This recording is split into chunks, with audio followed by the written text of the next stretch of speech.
Na leo nataka kugonga na kuongea mambo ya uongo.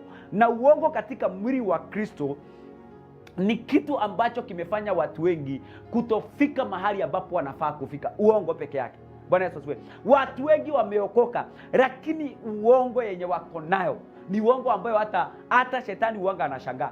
Mtu anadanganya na ameokoka. Bwana Yesu asifiwe. Mtu ambaye anaitwa Gehazi aliingiwa na roho ya uongo, kwamba wakati aliona zile fedha, kitu ya kwanza aliingiwa na tamaa.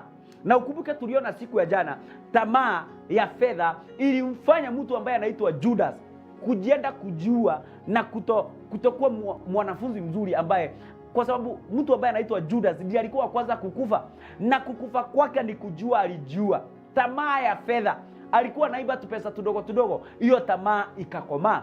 Na pia kwa mtu ambaye anaitwa Gehazi, alipoangalia ile fedha ambayo mtumishi wake alikuwa ameletewa na amekataa, ameambia yule mtu, rudi na fedha yako, staki. Wewe umeponwa, enda ukashukuru Mungu. Akaona hapana, tamaa ikamuingia kwamba hizi fedha zimeletwa na sio vizuri, niziachilie ziende.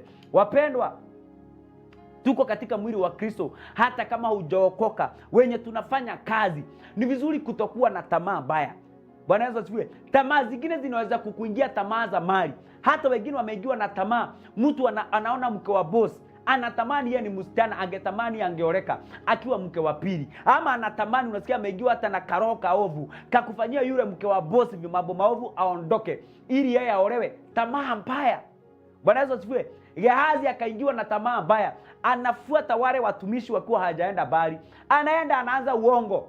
Tamaa ikikuingia kutakuwa na uongo. Mpendwa, ni vizuri kujiangalia tunapotumika katika mwili wa Kristo. Remember, tunaongea about finishing well.